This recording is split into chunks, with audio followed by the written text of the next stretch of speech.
뭐, 재무 비율이란 게 이제 결국 수익성, 그죠? 누가 좀 더, 하여튼 최대한 조금 팔고 많이 남겨야 되죠, 그죠? 조금 팔고 많이 남겨야죠, 그죠? 많이 팔고 더 많이 남겨야 되고. 시원해. 그리고, 예, 안정성. 회사가 어쨌든 부도가 나지 않아야 되는데, 동시에 또 레버리지를 많이 일으켜서 커스트 오브 캐피탈을 낮춰야 돼요. 그거가 두 가지가 아주 그냥 상충되는 거죠. 하나는 어떻게 보면 주주 가치를 높이는 거죠. 그다음에 하나는 안정성을 유지하는데 이게 항상 이렇게 부딪히죠. 그래서 아, 얼만큼의 부채 비율이 적정한가 이런 것들도 항상 그 재무 그 학에 큰 이슈가 되기는 합니다. 그죠? 그다음에 예, 효율성, 얼마나 자산을 활용하는. 요건 사실 어떻게 보면 운전자본 관리. 운전자본 관리에 굉장히 중요한 겁니다. 그러니까 아까 말씀드렸던 부도가 안 나게 하는 것, 캐시플로우를 맥시마이즈 하는 거가 CFO가 할 일이고 또 그것이 효율이에요. 효율. 회사의 효율을 높이는 거. 이렇게 세 가지로 보통 이제 분석을 하죠. 그죠? 그래서 수익성 지표는 대부분 이제 아시는 거예요. 리턴들. 뭐, ROA. 단기순이익에다가 총자산 나눠준 거. 뭐, ROS, 뭐, 이거는 단기순이익이죠. 네, 단기순이익률. 그다음에 ROE. 하여튼 제일 많이 쓰는 거, ROE. ROE. 그리고 우리가 이제 공부했던, 아, 투하자본의 노펫을 나눠주는 ROIC가 있습니다. ROIC. ROIC. 투하자본은 아까 말씀드렸듯이 타인자본과 자기자본인데, 요거를 타인자본은 interest bearing debt. 그러니까, 예, 차입금이죠. 쉽게 말해서. 차입금을 타인자본으로 본다. 근데 또 다른 제가 자료를 보니까 유동부채를 뺀 거를 타인자본으로 보는 데도 있더라고요. 유동부채를. 근데 유동부채 안에는 차입금이 들어가 있거든요. 그래서 그거는 조금 잘 모르겠어요. 하여튼 그 제가 주로 많이 보는 책이 이건데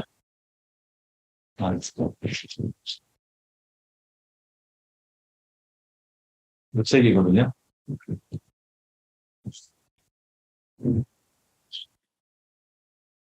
그래서 이제 요건 좀 애드밴스된 거고 여기 DCF의 아주 그 맥켄지에서 만든 맥켄지 얘기도 좀 이따가 드리게 될지도 모르는데 요거를 제가 참고를 제일 많이 합니다. 이거 어떻게 보면 교과서죠. 밸류에이션의 교과서 같은 거고 모든 부서에 있는 사람들은 이 책은 아마 하나씩 다 갖고 있지 않을까. 맥켄지에서 나온 거. 그렇죠. 많이 하셨죠. 요거 갖고 공부를 뭐 제일 많이 합니다, 사실은. 그래서 사실 제가 말씀드리는 것도 대부분 이 책에서 나온 것다 이렇게 보시면 되니까 더 이제 깊게 공부하시려면 사실 저 공부를 하시면 되고요. 그 이제 하여튼 넘어가고요. 그리고 그다음에 EBA가 있죠. EBA. EBA가 그때 이제 제가 그런 말씀을 드리다가 살짝 제가 좀 잘못 말씀드리긴 했는데 ROIC에서 뭐 외액을 뺀 거다 이렇게 말씀 사실은 그건 아니고 결국 같은 얘기긴 해요. 비슷한 얘기긴 한데 왜 이래요? EBA는 이제 요걸 가지고 과연 회사가 주주한테 돌려주고 그러니까 외기면은 결국은 투자자들한테 돌려주고 남은 거잖아요. 그 어, 남은 거 가지고 뭐 그 배당을 하느냐 아니면 회사의 보너스로 이제 직원들에게 돌려주냐 이런 것들을 결정할 때 이 EVA 지표를 많이 활용을 합니다. 그래서 이익에다가 그 투하자본 보통 이제 LG는 그냥 경상이익이라고 그때 옛날에 경상이익에다가 경상이익에다가 자본 곱하기 외액을 빼고 자본 곱하기 총자본 곱하기 외액을 빼갖고 남은 거를 가지고 3분의 1은 뭐 3분의 1은 뭐 보너스로 쓰고 뭐 3분의 1은 캐펙 쓰고 뭐 그렇게 한다. 이렇게 우리가 투자가들한테 이제 커뮤니티 할 때 너희들 배당 어떻게 결정하냐? 그럴 때 이제 그런 얘기를 했었습니다. 진짜 그렇게 했는지는 뭐 사실 모르고 그냥 그게 우리의 어떤 그 정책이다. 이 정도까지는 설명했었고요. 네. 그리고 여기 이제 그 해외 외국인들하고 이제 그 미팅을 하다 보면 데트 레이트가 뭐냐, 데트 레이쇼가 뭐냐라고 물어보면 우리가 항상 차입금 비율을 잘못 얘기를 해요. 차입금 비율. 그래서 데트 레이쇼는 부채 비율입니다. 부채 비율, 부채 비율의 차입금 비율이고요. 라이빌리티 레이쇼예요. 그래서 지금 뭐 해외 그 미팅할 때 자꾸 이런 걸 잘못 얘기하면 차입금이 워낙 크잖아요, 사실은. 그럼 데트 레이쇼를 잘못 알고 데트는 여가 말씀드린 인트로레스팅 데스를 데스라고 하고요. 그걸 잘못 알고서 이제 이 회사 잘못 너무 크다. 그 레버리지 너무 크다. 이렇게 이제 오해할 수가 있으니까 요거는 참고를 하시면 될 것 같습니다. 미팅 하실 때. 그 아까 여기 보시면 여기 노펫을 쓴다고 했잖아요. 노펫. 노펫이 그럼 노플랫하고 뭐가 다른가? 저도 되게 사실 헷갈렸었는데 예. 공부를 하다 보면서 이제 알게 되는데 어쨌든 노펫은 같은 거예요. 결국은 이 취지는 같아요. 두 개가 사실 거의 똑같이 써요. 그냥 쓰셔도 돼요. 우리가 지금 DCF 했잖아요. 거기에 그 노펫 썼어요, 사실은. 솔직히 말씀드리면 노플랫이 아니고 노펫을 썼어요. 왜 그랬냐? 노펫은 못 구하죠, 거의. 구하기가 힘들고 너무 까다롭고 어려워요. 그래서 노펫과 큰 차이가 없기 때문에. 그래서 여기 보시면 net operating profit after 그러니까 영업이익의 유효세를 쓴 거. 이게 제가 가르쳐 드린 거잖아요. 그러니까 사실은 이걸 쓰신 건데 노플렛은 뭐냐면 이건 더 말씀드리면 유효세나 실효세 똑같은 말인데 이런 거는 뭐냐면 세금, 환급, 감면 등을 모두 반영해 실질적으로 내는 세금을 이것을 유효세율이라고 하죠. 근데 노플레 레스 어저스트 텍스란 말이죠, 이거는. 그러니까 이것도 결국은 조정된 텍스를 뺀다. 애프터 텍스나 레스 텍스 같은 말입니다. 영어로는 애프터나 레스 같은 뜻이에요. 뺀다는 뜻이에요. 뺀다. 그러니까 오퍼레이팅 프로핏에 OP에다가 텍스를 빼주는 거죠. 그 취지는 지난번에 말씀드려서 다시 한번 말씀드릴게요. 그러면 뭐냐? 결국은 노펫에다가 디퍼 텍스 그러니까 이연 법인세 원래 내야 되는데 안 낸 거. 이거를 뭐 아니면 너무 많이 내서 다시 환급받아야 될 거. 이거를 조정해 주는 뜻이에요. 그러니까 이건 BS를 너무 잘 들여다봐야 되고 해야 되는데 솔직히 말씀드리면 별로 차이가 안 나요. 사실 DCF라는데 워낙 아까 말씀드렸지만은 터미널 밸류가 워낙 스크롤을 해놓기 때문에 이런 거 크게 차이가 안 나요. 그래서 노페 쓰셔도 됩니다. 노페 쓰셔도 돼서 노페스로 알려드렸습니다. 그래서 차이만 알고 계시면 됩니다. 차이만. 유효세를 쓴다. 이 취지, 네. 그래서 너무 많이 낸 섹스 다시 환입시켜 정확히 얼마. 네. 그래서 만약에 내가 오버페이를 한 거 있다면 다시 환입시켜서 보겠다. 그러니까 이익이 사실 좀 적게 계상될 수도 있고 또 너무 많이 계상될 수도 있으니까 그런 거 너무 많이 너무 적게 오버페이가 아니라 이건 뭐라 레스페이라고 했나? 네. 그런 것도 두 가지를 하여튼 디폴된 거를 오버페이드 된 거를 하여튼 산다. 그렇죠? 이거 뭐냐? 이거는 income measured exclude impact of debt finding. 그러니까 결국은 이자 비용. 그러니까 완전히 다 자본으로만 조달을 했다. 자본으로 조달을 했기 때문에 이자 비용을 안 낼 거를 그, 뭐랄까요? 가정한 거죠. 근데 어쨌든 법인세는 내야 되잖아요. 이익을 내면 법인세는 내야 되니까 법인세 빼줘야지 당기순이익이 나는 거죠. 그러니까 net operating profit은 사실 당기순이익인데 당기순이익에서 이자 비용을 뺀 거죠. 이자 비용을 안 나간다. 그럼 왜 그러냐? 어쨌든 레버리지 효과 때문에 이 똑같은 회사가 두 개가 있는데 똑같은 사업을 하는데 하나는 레버리지를 많이 썼다고 하나 안 썼는데 레버리지 쓴 회사가 어떤 텍스 베네핏 때문에 이익을 더 많이 낸다 그러면 잘못 이 회사에 대한 어쨌든 판단이 될 수가 있으니까 그냥 아예 그냥 똑같이 보자. 그냥 아예 레버리지 안 쓰고 그냥 자본 내가 투자했다. 나 다 빚 갚고 빚 다 갚고 내가 이 회사를 인수했을 때 이익이 얼마나 날 거. 그걸 보는 거죠. 그래서 M&A에서 이거를 쓰고 그다음에 이걸 계산한 다음에 기업 가치를 계산한 다음에 그다음에 내가 차입을 얼마나 해야 되나 그거를 이제 다시 생각하는 거니까 요거를 실질적으로 노펫을 통해서 이익을 가지고 노펫이란 거나 노플렛을 가지고 그 현금 할인을 통해서 이익을 한번 회사의 가치를 이제 정해볼 때 M&A 시장에서 많이 쓴다. 이렇게 이제 이해하시면 됩니다. 네, 그런 얘기죠. 레버리지가 이자 비용 때문에 법인 소액을 제공한 직종 방법.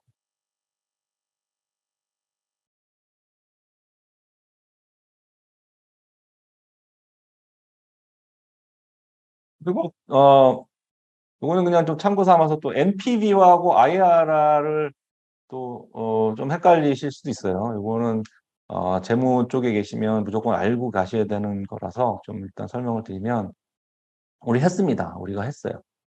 채권 가격 할 때 했어요. 예. 그래서 채권 가격 할 때 프레젠 밸류를 했는데 그죠? 프레젠 밸류. 미래에 들어온 캐시플로우들을 땡겨서 현재 가치가 얼마냐. 그죠? 그래서 미래의 채권 가격이 뭐 9천 원이다. 지금 얼마 주고 사냐? 8천 원 주고 사야 된다. 그러면 수익률은 얼마냐? 뭐 이런 거 계산했었죠? 예, 그거예요. 결국은 그건데 이거 그거죠. 똑같은데 여기에는 뭘 했냐면 요거는 이제 그 투자를 할 때 회사에서 투자를 할 때 앞으로 들어올 캐시플로우들 이게 이제 앞으로 들어올 캐시플로우들인데 미래에 투자를 하고 나면 여기에 이제 오는 투자를 뭐 천만 원을 했다. 그럼 천만 원을 투자하면 나중에 이제 들어올 거 아니에요. 천만 원 투자한 거에 대한 캐시들이 들어오겠죠. 그래서 그거를 캐시를 어, 빼니 얼마냐. 그래서 결국은 이 0이다. 0보다 크다. NPV가. 그러니까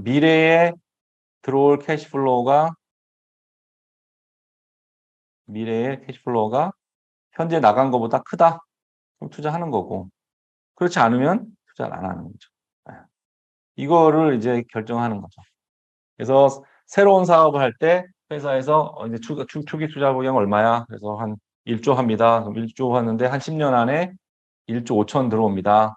그럼 해야죠. 1조 5천을 매년 들어오는 캐시플로우를 현금으로 시켜서 더해 보니 뭐 현재 가치가 한 1조 한 뭐 2천억이다. 그럼 2천억 남는 정도 하니까 해볼 만하다.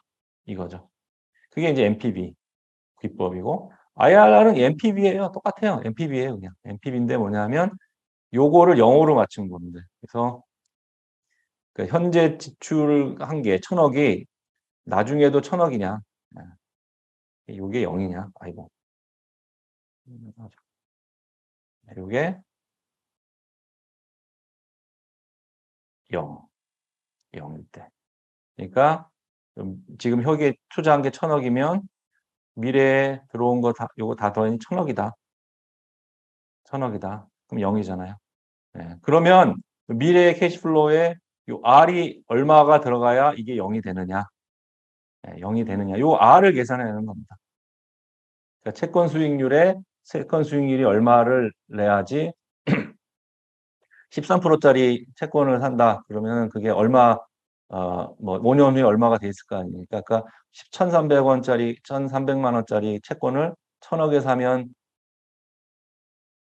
이게 뭐 13%로 해서 샀더니 이렇게 됐다고 가정하면 요 13%가 IRR인 거죠.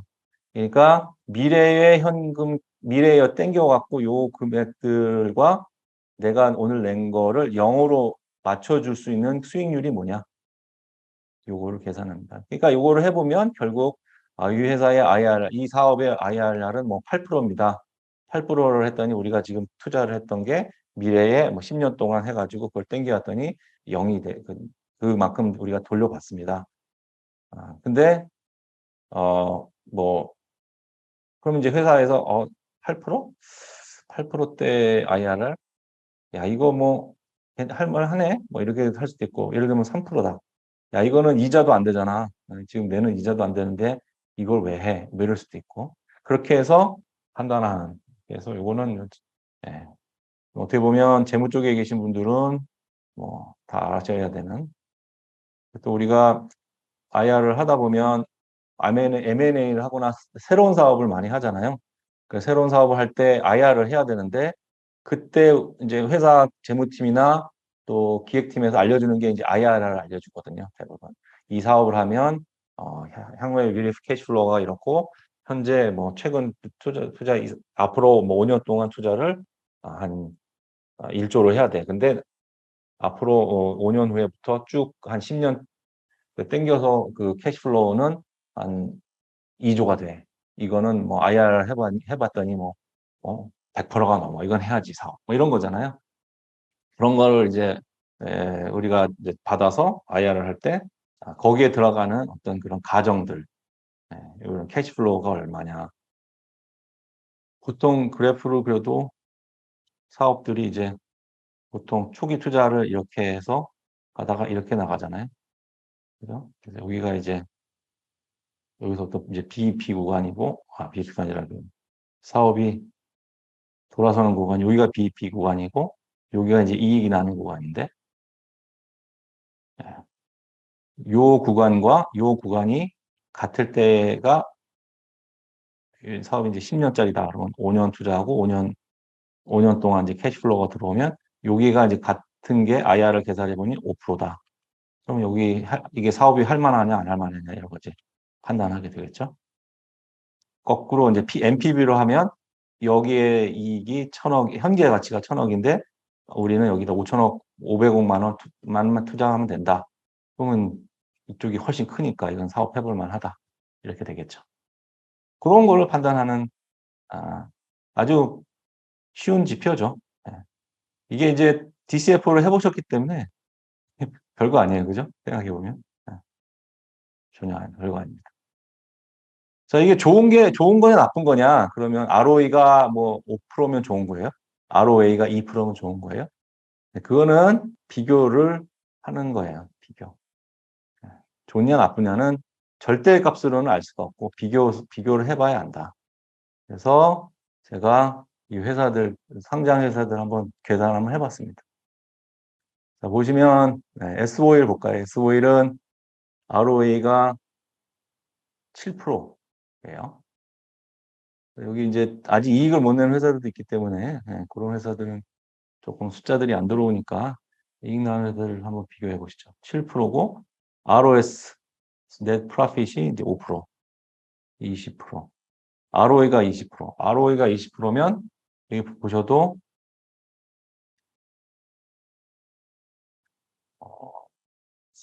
회사들이 다 ROE가 높네요. 그래서 20%면 되게 좋은 거죠. 보통 한 7, 8%만 높아도 넘어가도 사업 할 만하다라고 보통 보는데 그리고 ROIC를 보시면 이 정도.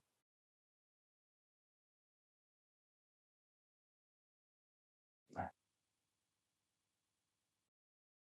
근데 ROIC는 아까 말씀드렸듯이 이거 보시면 SO를 보시면 ROE하고 ROIC가 차이가 많이 나죠. 특히 산타클로스 차이가 엄청나요. 그죠?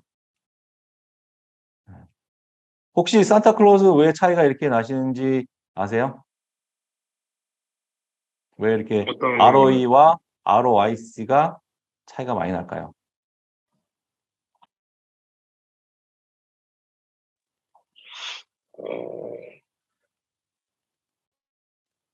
어, 잘 모르겠습니다. 그러니까 이게 뭐죠? ROIC는 결국은 뭘 가지고 하는 거죠? 요거는 영업이익 갖고 하는 거잖아요. ROE는 순이익. 그러니까 영업이익이 순이익에 비해서 엄청 작은 거죠. 그러니까 순이익 영업이익 단에서 영업이익에서 순이익으로 넘어갈 때 여기에 뭔가 영업과 관련 없는 비영업 수익이 엄청 많은 거죠. 예를 들어 이자 수익 또는 배당 수익. 이게 엄청 크니까 그 본연의 이 회사의 오퍼레이션에서 나오는 이익은 되게 없는데 어디다 투자를 많이 하셔가지고 이자 수입이나 배당 수입이 되게 큰 거죠. 그건 아마 다우도 마찬가지일 거예요. 그죠?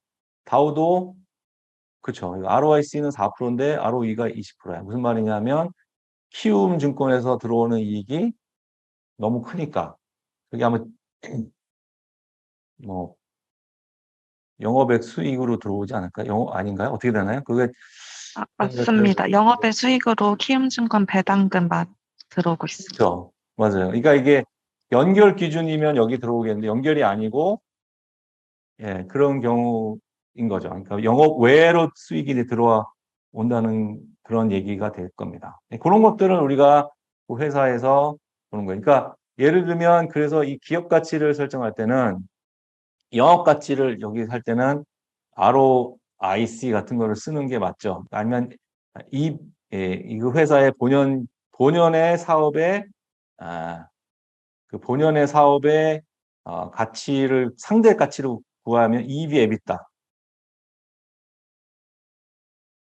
그러니까 이거를 써야 되는 거죠. EBITDA를.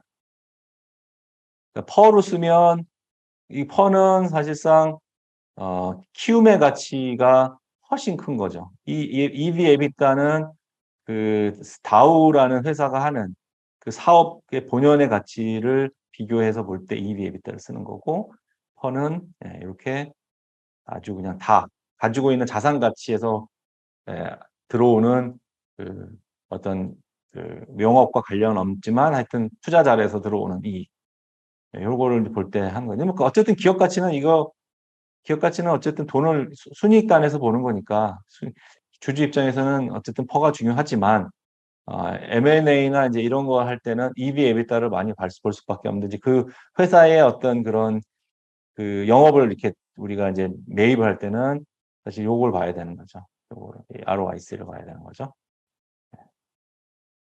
그 제가 보니까 러셀이라는 회사가 오늘 안 오셔가지고 제가 너무 궁금했는데 사실 굉장히 좋아요. 숫자들이 ROA가 8%, 그 ROE나 ROIC나 차이가 크게 없고 그 본질 영업에서도 가치가 크고 ROE도 괜찮고 순이익단에서도 뭐 차입금이 많이 없다든가 또는 투자를 어디다 해서 뭐 배당이 좀 받는다든가 아니면 하여튼 예, 좋더라고요. 러셀이라는 회사 이 숫자로만 보면 예. 물론 이제 지금 파맥신이나 크리스탈 셀리드 이런 회사는 지금 이익을 못 내고 그냥 R&D 하는 회사들이기 때문에 여기는 좀 이렇게 다른 지표로 사실은 이 회사들은 볼 봐야 되지 않나 싶고요. 이런 회사는 사실은 R&D를 성공을 하게 되면 확 커지지만 그때까지 잘 버틸 수 있느냐라는 지표를 봐야 되니까 이 회사들은 도리어 안정성 지표를 보는 게 맞는 것 같아요. 제 생각에서는.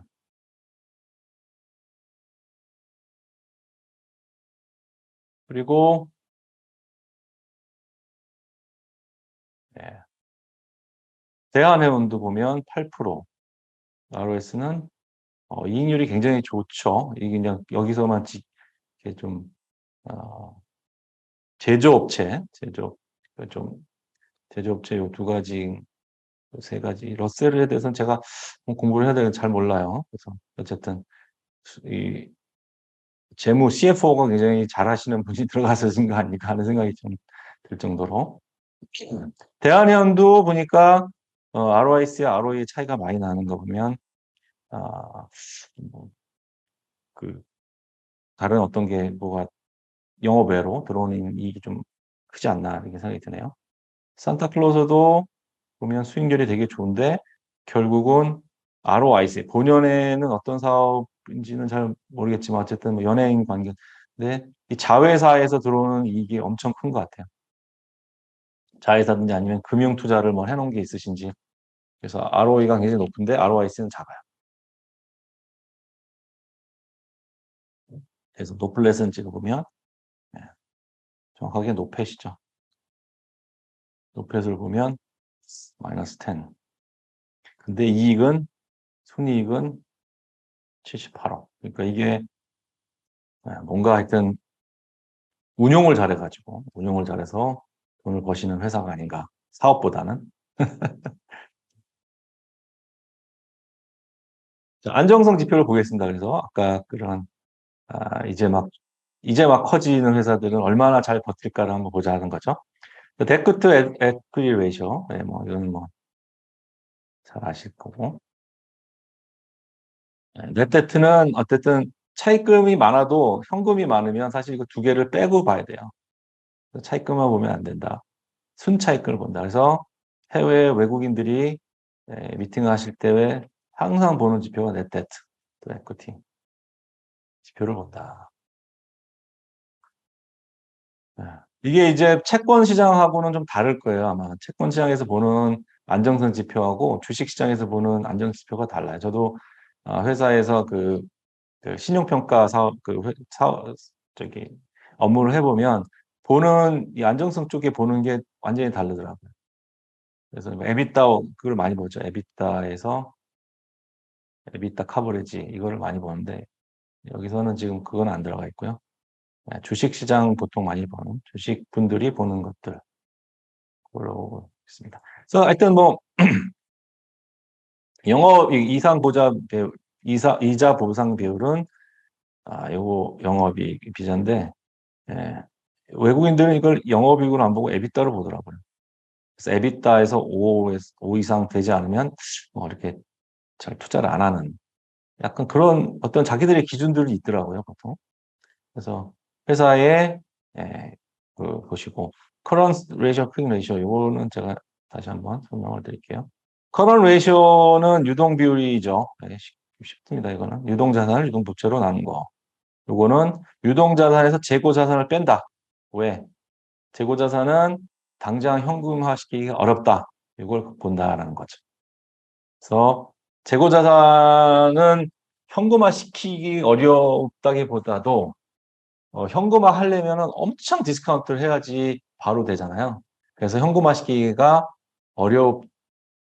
하여튼 여기 이 회사의 어떤 안정성을 볼 때 재고가 많은 것을 좋아하진 않는다. 그걸 빼고 본다. 유동자산에서 유동부채를 보고 그래서 요거는 당좌 비율을 본다. 그래서 요게 두 가지 차이는 사실 여기 재고자산이 들어가냐 안 나가는 차이가 있다라고 보시면 되고요. 일반적으로 1이 이상이면 양호하다라고 본다. 예. 그러니까 이거는 1보다 훨씬 커야겠죠. 그죠? 1, 이 정도는 돼야 될 텐데, 당좌 비율은 유동부채와 유동자산의 재고비용을 뺀 거를 보면 1이면 된다. 쉽게 얘기하면, 당장 나가야 될 돈을, 당장 갖고 있는 현금으로 막을 수 있냐, 돈을 낼 수 있냐. 당장 유동부채 1년 안에, 유동부채는 보통 이제 1년이잖아요. 1년. 1년 단 안에 나가야 될 돈이 1년 안에 들어오는 캐시와 일이 되면, 요거는 이제 전혀 문제가 없다. 뭐 부채는 전혀 부채를 갚는 데는 문제가 없다라고 보는 그런 비율이다 이렇게 보시면 될 것 같습니다. 제가 이제 하여튼 회사들을 좀 비교를 해봤습니다. 그래서 데트 에퀴티 레이쇼를 보면 다우가 좀 높고요. 다른 회사들 특히 파맥신 아까 보신 셀리드 회사들이 차입금이 없어요. 그러니까 버틸 수 있죠. 차입금이 없다는 거는 버틸 수 있다. 게다가 마이너스야, 넷댓은. 쉽게 얘기하면 현금을 엄청 들고 있다는 얘기죠. 여기도 그런 것 같아요. 그러니까 현금 쌓아놓고 그거 가지고 이제 RM 투자하면서 어쨌든 좀 다른 데다 좀 이렇게 좀 안정한 자산에 투자해놓고 거기서 수익률 얻어가면서 그러면서 이제 회사를 운영하고 있다. 이렇게 보여집니다. 그래서 이것만 보면 네. 러셀이 좋은 게 러셀이라는 회사는 이 보면 차입금도 없고 차입금이 아니라 순 현금이다가 이 데트 에퀴티 당연히 낮고 이자 보상 비율도 높고 유동 비율도 높고 다 좋아요. 안정성도 100점. 100점. 러셀에 투자해야 될 것 같습니다. 자, SOL 보면 83, 55. 이거는 이제 아까 말씀드렸잖아요. 그러니까 이렇게 비교해 보면 사실 잘 몰라요. 이거는 뭐 SK 이노베이션이나 아니면 뭐 현대오일이나 이런 데하고 비교를 해봐야 되죠. 그래서 같은 사업 하는 회사들끼리 보거나 아니면 S오일이 연간으로 예를 들면 20년에는 80%였던 게 21년은 83% 늘었다. 근데 5년에는 50%였다. 이건 계속 증가하는 추세잖아요. 이런 추세를 보는 거죠. 그래서 회사에 이제 투자가들이 와서 이런 앱데트 에퀴리티가 왜 늘어가느냐. 그러니까 이런 거를 이제 그 트렌드를 보면서 설명을 듣고 싶어 하죠. 그리고 이자 보상 비율은 아까 말씀드렸듯이 EBITDA, EV/EBITDA는 뭐 5면 되고 보시면 하여튼 뭐 좋아 보여요. 제가 이게 적정한 숫자는 우리가 여기서 뭐 2일 이상이면 2일 이하면 무조건 안 좋겠죠. 영업이익이 이자도 커버를 못하면 무조건 안 좋겠죠. 그러니까 지금 솔루스는 좀 위험한 상태인 거로 보여요. 영업이익이 지금 너무 안 나는 거죠. 그리고 셀리드 이게 마이너스니까 이제 여기는 이익이 안 나니까 이런 것들은 이제 아까 말씀드렸듯이 현금을 갖고 있느냐 안 갖고 있느냐 이걸로 보면 되는 거고 그 회사의 특성대로 보면 되고 그 보니 이 이자 보상 비율은 상관이 없더라. 왜냐? 유동 비율이나 당좌 비율이 워낙 높더라. 근데 크리스탈은 조금 위험하네요. 그러니까 가지고 있는 현금이 많지 않아요. 1.2배밖에 안 돼. 근데 오상 이것도 커버가 안 돼. 크리스탈은 이런 면에서 안정성으로는 조금 위험하다 이렇게 볼 수 있습니다.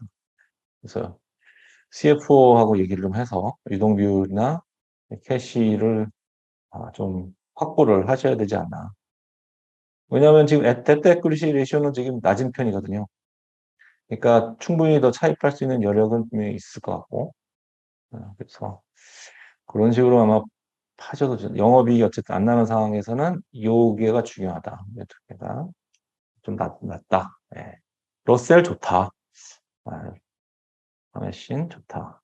대한해운은 좀 의외예요. 대한해운이 사업이 되게 좋은 회사인데 주가도 지금 뭐 나쁘지 않은데 이 안정성에서는 조금 많이 떨어지는. 그러니까 이것도 이제 결국은 여기에 지금 비교해서 봐서 그렇지 같은 운항회사라고 해야 되나요?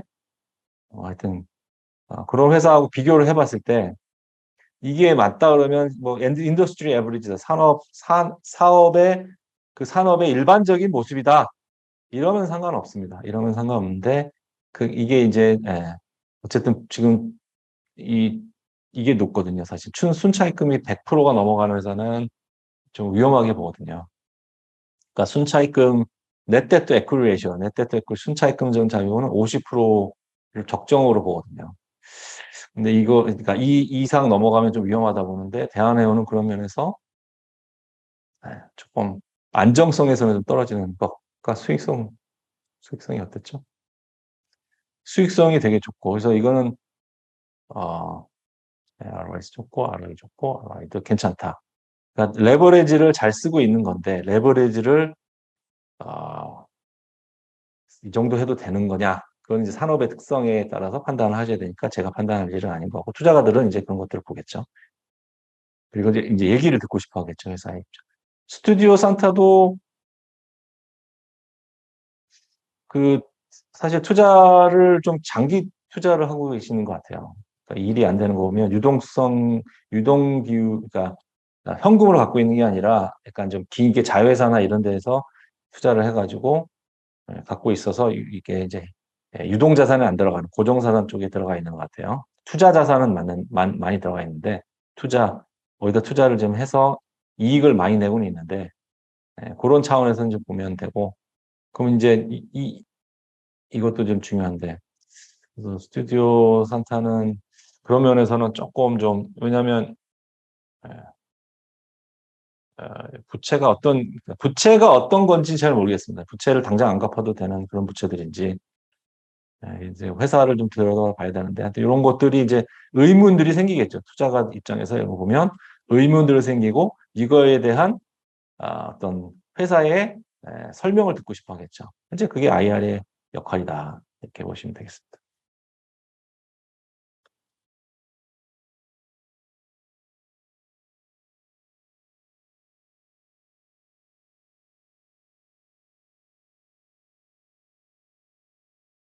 그다음에 효율성 지표. 아까 이제 말씀드렸듯이 운전자본 관리, 운전자본 관리. 네, 요거다. 그래서 효율성들은 뭐냐. 첫 번째가 이제 인벤토리죠. 과연 재고를 그때 이제 말씀드린 재고가 올라가면 운전자본이 떨어진다. 잠깐만, 올라간다. 그래서 그 오퍼레이팅 캐시플로우가 떨어진다. 그래서 기업 가치도 떨어진다. 이렇게 이제 말씀을 드렸었잖아요. 근데 인벤토리 데이가 그러면 어떤 거냐? 그러니까 이거는 이제 CFO나 기획실에서 이걸 가지고 합니다. 저희 그렇게 했습니다. 저희 이제 동아제약 같은 경우는 이 재고 죄송합니다. 동아제약은 참 매출 채권이다. 네, 이건 뒤에서 얘기할게요. 자, 인벤토리는 어떤 회사의 어쨌든 가장 큰 이슈예요. 인벤토리를 많이 가져가는 회사는 위험하다고 보는 거죠. 그래서 제조업체나 마케팅 회사들, 상무 판매 회사들은 최대한 재고를 안 가져가려고. 재고가 FIFO라고 해서 들어오면 first in, first out인데 처음 들어온 거의 가치가 시간이 지날수록 떨어지잖아요. 그죠? 그래서 원가는 그대로인데 상품의 가치가 떨어지기 때문에 그 원가가 굉장히 부담이 되는 그런 게 우리나라의 실정이고, 그래서 최대한 재고를 안 가져가게 하는 사업을 해서 성공한 게, 그 옷 만드는 회사에 뭐죠, 일본에? 그러니까 불매운동도 막 일어나고. 혹시 기억나십니까? 어쩜 많이 사는데, 거기서. 까먹었네. 유니클로요? 유니클로. 네. 유니클로 같은 데 재고 안 가져가는 유명한 회사로 알고 있습니다. 다 재고를 아예 그냥 싹 없애버린다든가 그런 식으로 많이 하는 것 같더라고요. 그리고 그런 어떤 재고 관리에 굉장히 중요한 초점을 둔 게 이제 그런 회사들이고, 그래서 요거는 이렇게 이제 계산합니다. 기초 재고를 기말 재고를 해서 2로 나눠요. 그럼 평균값이 나오겠죠? 평균값을 매출 원가를 360 나오면 하루에 들어가는 매출 원가가 얼마냐, 그죠? 하루에 들어간 매출 원가가 얼마냐, 요거를 계산하면 이 인벤토리 재고가 하루에 얼마를 재고가 나가니까 요게 얼마면 다 나가겠구나. 예, 그래서 뒤에서 일단 계산해 본데 뭐 재고가 뭐 5억짜리가 그 원가가 5억인데 재고는 한 하루에 나가는 게 5억인데 재고는 한 500억 있다.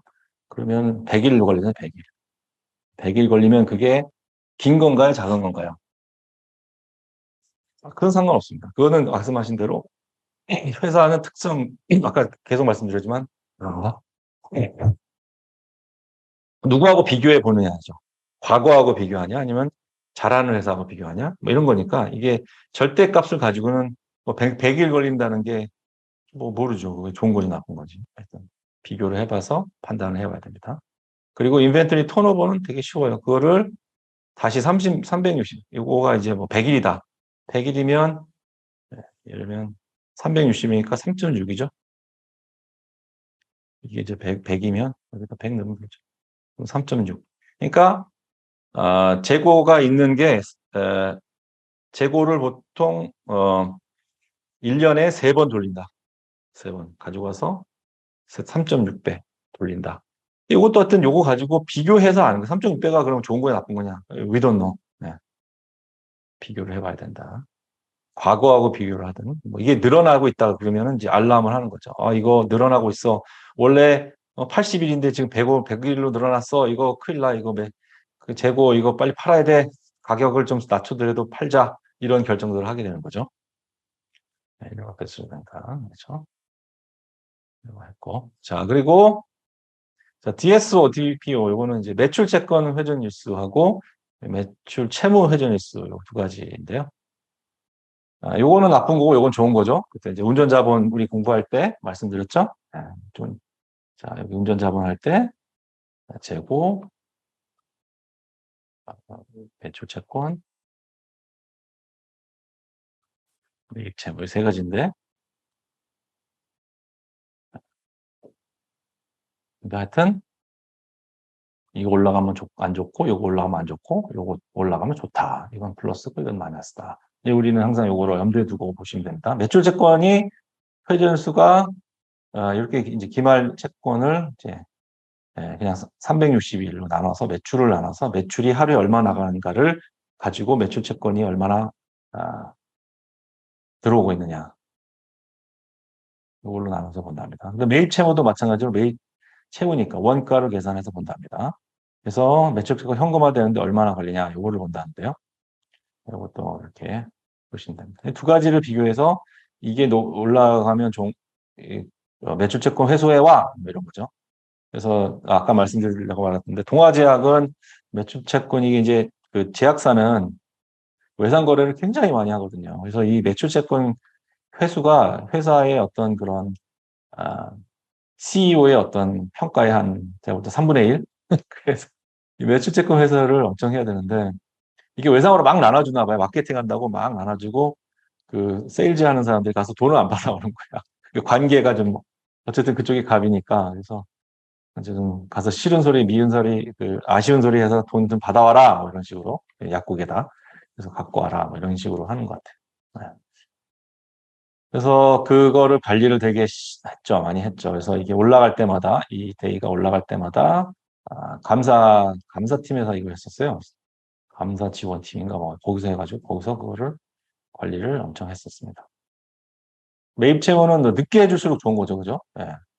최대한 지원해서 30일짜리 어음 끊어주고 60일짜리 언어 끊어주던가 이런 식으로 해서 최대한 돈을 갖다가 안 내보내는 걸로 해갖고 이 두 가지를 맞추는 거죠.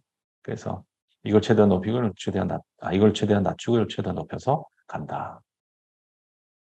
한번 볼까요? 자, 안정성이 아니구나. 잘못했구나. 아이고. 네.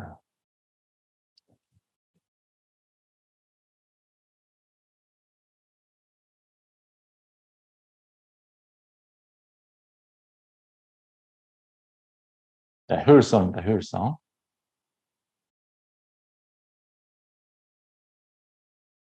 슬라이드. 오케이. 보이시죠? SO일 보니까 42일이에요. 42일. 그래서 이것도 근데 재고는 사실 SO일 입장에서는 재고가 절대 나쁜 게 아니에요. 지금 그죠? 예. 길이 많이 많을수록 지금 가격이 많이 오르긴 했는데 떨어질까요? 과연 앞으로? 그래서 재고가 많을수록 나쁜 게 아닌 것 같은 느낌이 드는데 이건 굉장히 좀 어떻게 보면 SO일 계시나요? 제가 맞는 말 했나요? 재고 나쁜 거 아니다 지금은? 이제 가격이 뭐 저희 이제 네네네. 그 손익평가원을 할 때 네네. 아무래도 재고 평가에 대한 이슈가 좀 있고 이거에 대해서 많이 그렇군요. 근데 이제 아, 뭐 이 보유기간 이것까지 상세하게 제가 뭐 말씀드릴 수는 없고 다만 뭐 어쨌든 간에 지금 말씀하신 대로 이제 그러니까 1분기에 이제 뭐 워낙 펀더멘털 좋은 상태에서 이제 그 러시아 사태가 일어나면서 유가가 확 오르니까 이제 재고 효과도 좀 되게 긍정적으로 확 올랐거든요. 근데 그죠. 예, 예. 그래서 이제 뭐 저희 이제 실적에도 좀 큰 도움이 됐었고 지금 이제 2분기 지금 오고 있는 상황에서도 약간 이제 좀 이분하게 오고 있긴 한데 약간 다소좀 올라오고 있는 상황이라서 뭐 재고 관련돼서는 이제 뭐 말씀하신 대로 유가 부분 영향이 좀 있어서 근데 유가가 좀 계속 그래도 좀 뭐 지금 2분기 와서도 약간 이분하게 약간 오르고 있는 상황이라서 뭐 그 부분은 좀 긍정적으로 작용되고 있습니다. 그죠. 그러니까 쉽게 얘기하면 옛날에 갖고 왔던 그 원료들은 예, 지금 예, 유가보다 훨씬 쌀 거 아니에요, 그죠? 예, 예, 그 예. 재고가 옛날에 갖고 왔던 걸 옛날에 있는 거 옛날 거가 있을수록 더 원가는 좋을 것 같아요. 그래서 뭐 이게 나쁜 건 아닌 것 같은 느낌이 이제 뭐 그런 얘기를 들은 거고 맞았네요, 제가 틀리지 않았네요. 예, 다행이네요. 그러니까 뭐 이게 상세하게 들어가면 여러 가지 요소들이 있어요. 저도 뭘 이제 그렇게 했나요? 드리는데 어쨌든 뭐 유가 아, 오른 부분은 아무래도 긍정적인 부분이 있습니다. 긍정적인데 또 다른 부분들도 있다. 예, 여러 가지 알겠습니다. 요소들이. 예. 그리고 뭐 예를 들면 그런 건 뭐 혹시 아시나요? 다른 정유 회사들이 재고 보유 기간을 혹시 이렇게 그것까지는 제가 상세하게 못 그죠? 봐요. 예, 아이 그냥 혹시 아시나 물어봤습니다. 네, 전혀 아마도 신경 쓰지 마세요. 예, 예. 한 달 정도인 것 같아요. 한 달 정도. 한 달. 네. 그죠? 한 달 정도 갖고 한 달 안에 다 파는 것 같아요. 그렇죠. 그 다음에 재고자산 회전율 3일, 9일. 아, 예. 하여튼 재고 갖고 있는 걸 9번 돌린다. 뭐 이런 얘기인 것 같고.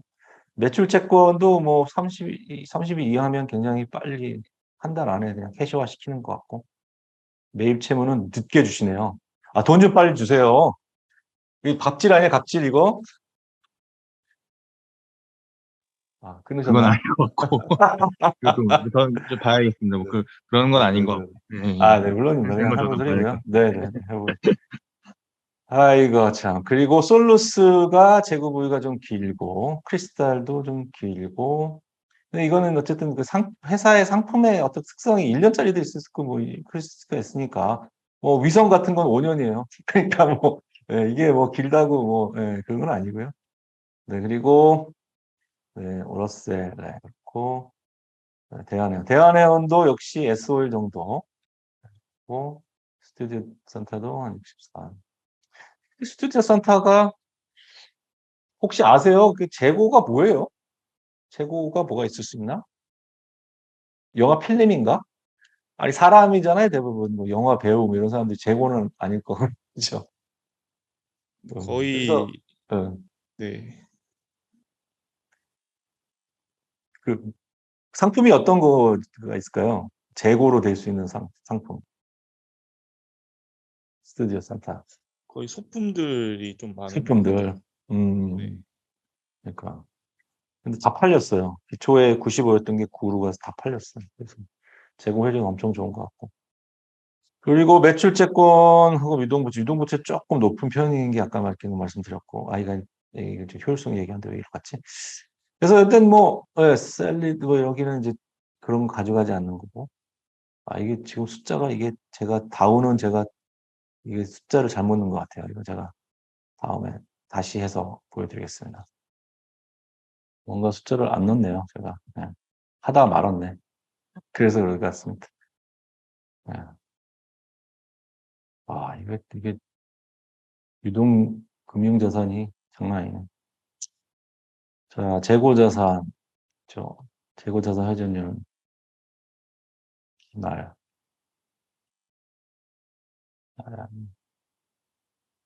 네, 이거는 뭐 재고가 없기 때문에 이런 이상한 숫자가 나온 것 같습니다. 자, 크리스탈도 자산 회전율은 굉장히 좋은 편인 것 같고, 매출 채권도 90일. 모르겠습니다. 그쪽 바닥에서는 그게 하여튼 그렇고, 매입 채무는 돈을 최대한 안 주시고 계시고. 러셀 좋아요, 러셀. 러셀 왜 안 왔어? 나 그래서 진짜 질문 많았는데. 예. 그리고 파메시는 이제 아직 개발 회사니까 이런 거하고 상관없이 가고. 대한해운 아까 말씀드렸듯이 그렇고. 매출 채권과 매입 채무의 날짜가 비슷합니다. 이게 이제 좀 일반적이죠. 이게 사실 좀 일반적인 것 같고. 스튜디오 센터도 그렇고. 네. 그래서 요거는, 어쨌든 같은 업종의 회사들 또는 과거에 있는 회사들 거를 비교를 해봐야 된다. 이걸 말씀드렸습니다.